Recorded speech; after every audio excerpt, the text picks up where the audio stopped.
Hello बच्चा party, स्वागत है आप लोग का कॉमर्स अड्डा 24/7 चैनल पे। मैं हर्ष, आपका बिजनेस सीरीज का मेंटर, आपका स्वागत करता हूं इस चैनल पे। फटाफट से आ जाओ। एंड वायरल सीरीज का आज है डे 4। तो चलिए शुरू करते हैं अपनी आज की केस स्टडी को। ओके, तो ये केस स्टडी आपके सामने है।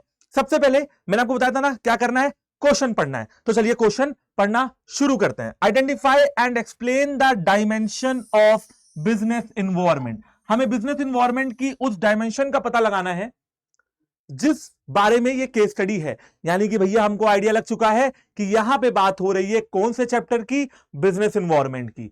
और क्वेश्चन किससे रिलेटेड है, फैक्टर्स या determinants of business environment. Business environment के जो पार्ट्स हैं वहां से एक क्वेश्चन आ रहा है। बिजनेस इन्वायरमेंट के बेसिकली मैक्रो इन्वायरमेंट में 5-6 पार्ट्स होते हैं। Political environment, legal environment, social environment, technological environment, ये सारे इन्वायरमेंट्स इसमें आते हैं, और इकोनॉमिकल इन्वायरमेंट भी। ठीक है, तो भैया इन पांचों में से ही कोई इस केस स्टडी का जवाब होना है। Discussed about which brought about the change. ठीक है, जिस चेंज के बारे में यहां पे बात की गई है। चलिए केस स्टडी को पढ़ना शुरू करते हैं। सबसे पहले लिखा हुआ है कि it is heartening that the implementation of compliance requirements of the Companies Act 2013। कहा गया कि भैया देखो, कंपनी जैसे बेटा रोड पे चलने के लिए हेलमेट पहनना जरूरी है ना, और यातायात नियम उस पे लागू होते हैं, वैसे ही कंपनी इसको रेगुलेट करने के लिए कंपनीज एक्ट यानी कि कंपनियों का कानून लाया गया 2013 में।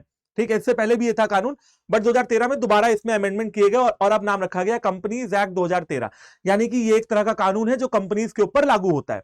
ओके, तो यहां पे कहा गया has progressed substantially with Nifty 500 companies.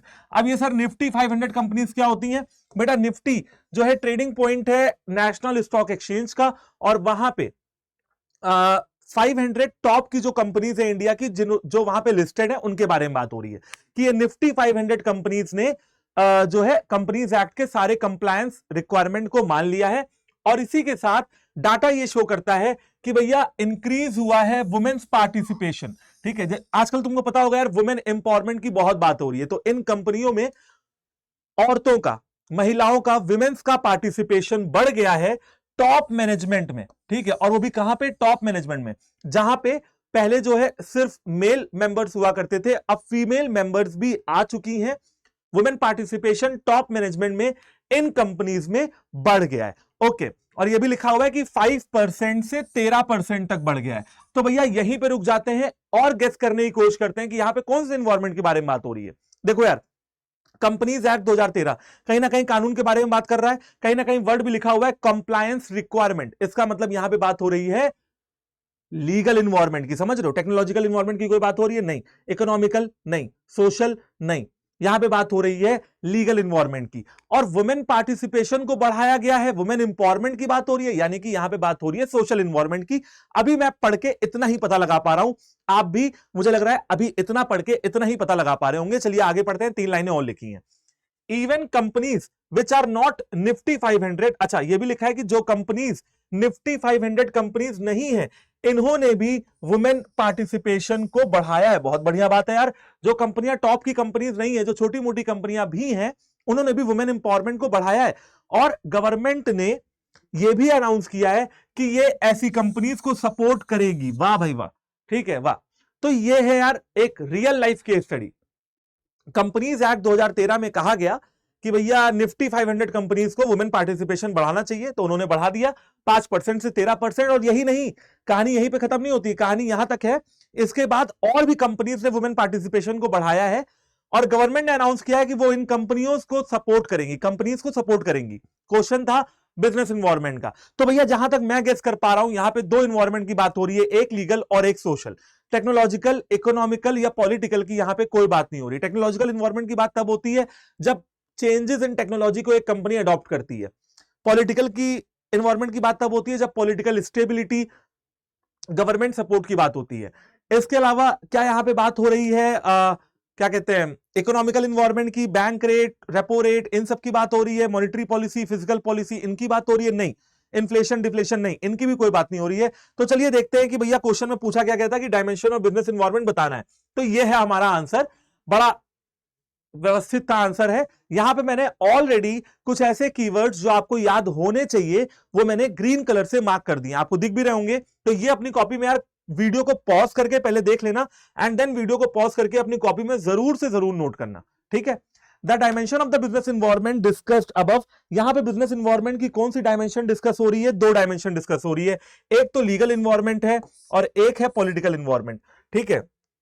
Social environment भी आप थर्ड लिख सकते हैं, क्योंकि यहां पे किसकी बात हो रही थी? वुमेन इंपावरमेंट की बात हो रही थी। तो हमें तीन जो है इन्वायरमेंट यहां से पता लगते हैं, लीगल, पॉलिटिकल और सोशल इन्वायरमेंट, ठीक है। चलो तो लीगल इन्वायरमेंट की बात करते हैं। लीगल इन्वायरमेंट में वो सारे लेजिस्लेशंस आते हैं जो गवर्नमेंट पास करती है, एडमिनिस्ट्रेटिव ऑर्डर आते हैं, अथॉरिटीज के ऑर्डर आते हैं, कोर्ट के जजमेंट आते हैं, कमीशन के जजमेंट आते हैं या एजेंसी के जजमेंट आते हैं। देखो बच्चों को बहुत कंफ्यूजन होता है, सर ये लीगल इन्वायरमेंट होता क्या है? अरे लीगल माने कानून, और कानून जो है आदेश, ऑर्डर, कानून, ये कौन सी एजेंसीज देती हैं? सोच के बताओ, कॉमन सेंस से बताओ। अरे भैया स्टेट गवर्नमेंट देती है, सेंट्रल गवर्नमेंट देती है, इसके बाद जिला प्रशासन देता है, यानी कि एडमिनिस्ट्रेटिव, जिले का भाई जिला अधिकारी होता है ना, डीएम, डिस्ट्रिक्ट मजिस्ट्रेट, वहां के ऑफिस से अगर कोई ऑर्डर आए, इसके अलावा कोई कोर्ट का जजमेंट आए, high court, supreme court, session court, district court, family court, ठीक। इसके अलावा कोई कमीशन है, इलेक्शन कमीशन, कोई एजेंसी है वो ऑर्डर दे रही है, तो इन सभी के दिए हुए ऑर्डर, इन सभी के माने हुए डिसीजन और इन सभी के दिए हुए कानून जब एक कंपनी को अफेक्ट करते हैं तो उसको हम क्या कहते हैं? लीगल इन्वायरमेंट कहते हैं। अब पूरा पढ़ के देख लो। Legal environment includes various legislations passed by the government, administrative order issued by the government, authorities, court judgement as well as the decision rendered by various commission and agencies. सारे decisions जो कि कमीशन ने लिए हो, agencies ने लिए हो, court के जजमेंट, गवर्नमेंट के ऑर्डर, ठीक है, और सेंट्रल, स्टेट या किसी लोकल गवर्नमेंट के ऑर्डर, ये सब माने जाएंगे, ठीक है। और अगर कंपनीज इन कानूनों का पालन नहीं करेगी, नॉन कंप्लायंस ऑफ लॉस, अगर इन कानूनों का पालन ये कंपनीज नहीं करेंगी तो भैया लीगल मुसीबतों में फंस जाएंगी। यानी कि हिंदी में बोलते हैं भैया, आसान भाषा में बताऊं तो कानूनी दांवपेच में ये कंपनीज फंस जाएंगी। यानी कि लीगल इन्वायरमेंट बहुत इंपॉर्टेंट होता है कंपनी के लिए। जो आप लोग सीएस, सीएमए करते हो ना, उसमें जो सीएस आता है ना, सीएस कंपनी सेक्रेटरी, ये कंपनी की लीगल एस्पेक्ट्स को या लीगल कंप्लायंस को ही फुलफिल करता है। बच्चों के मन में सवाल होता है कि सर सीएस क्यों करते हैं, सीए क्यों नहीं कर लेते हैं? क्योंकि बेटा सीए का काम होता है बैलेंस शीट वगैरह मैच करवाना, और सीएस का काम होता है कहीं ना कहीं कंपनी से लीगल कंप्लायंस फॉलो करवाना। दूसरा है पॉलिटिकल इन्वायरमेंट, तीसरा आ जाएगा सोशल इन्वायरमेंट, लेकिन यहां पे दो पूछे गए तो मैं आपको दो बता रहा हूं। पॉलिटिकल इन्वायरमेंट बेसिकली होता क्या है? जब हमारी देश की गवर्नमेंट हमको सपोर्ट करे, ठीक है, बिजनेस को, स्टार्टअप को, एंटरप्रेन्योरशिप को सपोर्ट करे, इसे हम पॉलिटिकल इन्वायरमेंट कहते हैं। Political environment includes political condition, जैसे कि स्टेबिलिटी। अब जैसे हमारी देश की सरकार स्टेबल है, ठीक है, हमारे देश में और देशों जैसा हाल नहीं है। जैसे आपने देखा कि हमारे पड़ोसी देशों में, श्रीलंका में या पाकिस्तान में या अफगानिस्तान में क्या हो रहा है, ठीक है, वहां पे पॉलिटिकल पार्टीज स्टेबल नहीं रहती हैं, सरकारें स्टेबल नहीं रहती हैं, लेकिन हमारे देश में स्टेबल है। तो कहीं ना कहीं पॉलिटिकल स्टेबिलिटी, शांति, पीस, है ना, भाई लड़ाई झगड़ा ना होना, ये सारी चीजें, मैनेजमेंट या गवर्नमेंट का एटीट्यूड, है ना, टुवर्ड्स द बिजनेस। देखो लिखा हुआ है attitude of the elected government representatives holds toward business. जो इलेक्टेड गवर्नमेंट के रिप्रेजेंटेटिव्स हैं, है ना, उनका बिजनेस के प्रति क्या एटीट्यूड है, ये सारी की सारी चीजें जो आती हैं वो कहां आती हैं? पॉलिटिकल इन्वायरमेंट में आती हैं।